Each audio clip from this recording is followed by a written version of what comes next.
famille. Match nul du Barça à Vallecas raté. La vérité, c'est que le match a été vraiment très compliqué pour le Barça à cause des conditions du terrain, pour tout ce qui s'est passé et parce qu'en face, il y avait un adversaire qui a rendu les choses très compliquées.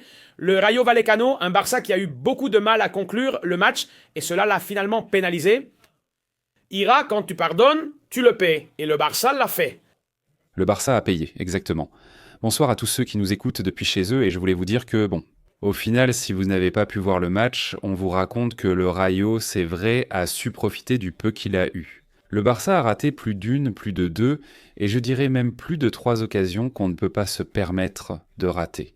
Et dans un match, comme je le disais il y a un instant, où l'adversaire, le Rayo, concède si peu, on ne peut pas se permettre de rater la moindre occasion. Je retiens des choses positives, et il y en a sûrement en ce moment. Regarde l'apparition de Johan Garcia, bien sûr c'est ce qu'il faut dire, il a été l'homme du match. En fait, je retiens le travail de Pedri et de Frenkie de Jong, qui m'ont beaucoup plu. Malgré le match, je retiens la défense du Barça.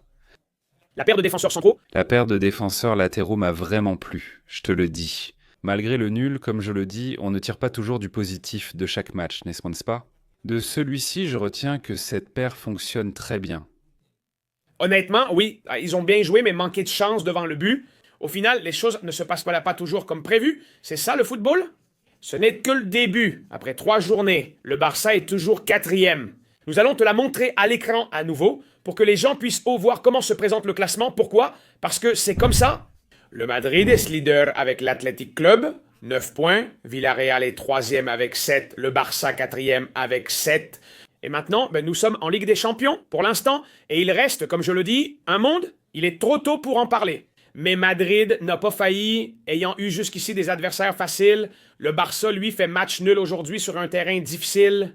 Voilà ce qui s'est passé. Il faut dire les choses comme elles sont. On parle du fait qu'il reste encore plus de 90 points en jeu, donc il y a encore beaucoup d'options pour pouvoir gagner cette Liga. Personne ne dit, loin de là, que le match... Ce revers du Barça reste un faux pas qui te coûte 2 points. Mais bien sûr, il reste encore beaucoup de championnats devant nous, beaucoup de points à jouer et beaucoup de matchs où il faudra montrer du caractère. Aujourd'hui, le Barça a montré du caractère. Je ne dirais pas que nous avons mal joué, mais bien sûr, la pelouse était aussi en très mauvais état. Je ne veux pas me plaindre, je ne veux pas passer pour un pleurnicheur, mais c'est vrai qu'aujourd'hui, c'était très difficile de jouer ce match. Eux aussi ont joué leurs cartes. La pelouse était aussi en mauvais état. Pour le Rayo, il faut le dire. Donc non! Ce n'est pas une excuse, loin de là, pour que le Barça n'ait pas pu gagner ce match. Adri a marqué sur penalty à la 39e minute.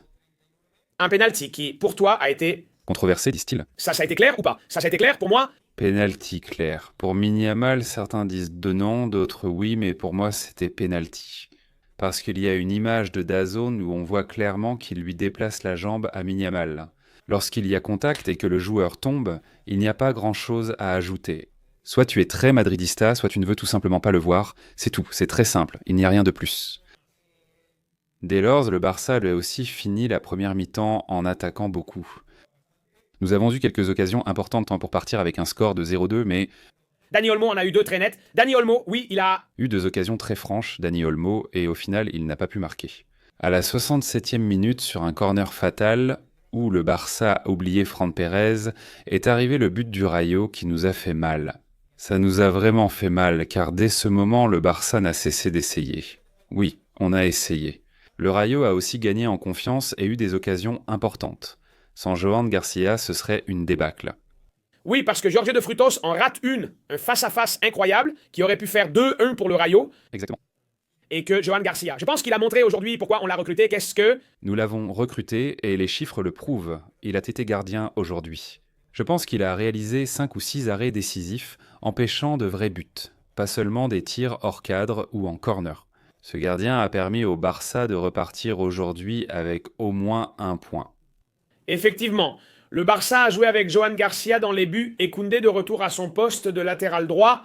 Eric Garcia a joué aujourd'hui en défense centrale.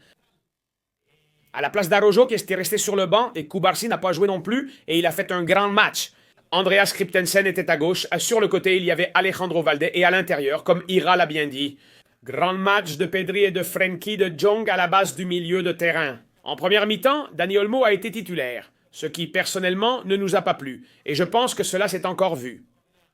Loin de son meilleur niveau, il a raté 2 occasions flagrantes, qu'évidemment nous pardonnons seulement à Dani, mais on ne peut pas rater ses buts, parce qu'au final tu le paies, comme ça s'est passé aujourd'hui, et devant, titulaire, Rafinha, Lamine, Jamal et Ferran Rafinha.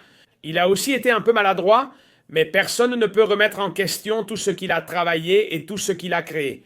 Une attaque Rafinha pour le Barça, aujourd'hui, Bien sûr, tu sais, bon, on ne peut pas toujours marquer des buts, on ne peut pas toujours faire une passe décisive. Et aujourd'hui, eh bien, Rafinha a eu, de ce que nous connaissons, eh bien, c'est sa pire version.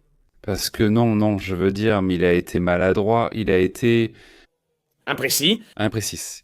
Ça lui a coûté il a eu beaucoup de mal à entrer dans le match. En fait, je pense qu'on peut même dire qu'il n'est jamais vraiment entré dans le match. Rafinha n'a pas eu un match facile aujourd'hui. Il faut aussi reconnaître le mérite du Rayo Vallecano qui a très bien défendu.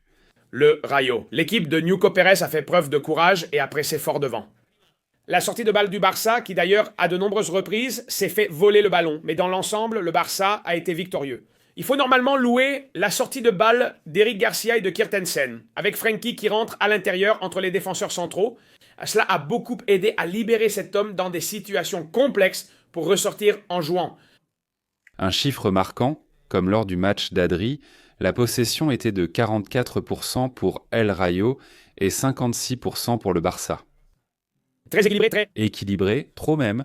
Cela montre déjà qu'au Barça, il a été très difficile de maintenir une possession longue. On n'a pas vu ce match typique du Barça où il domine pendant de longues minutes avec le ballon en essayant de chercher le but adverse.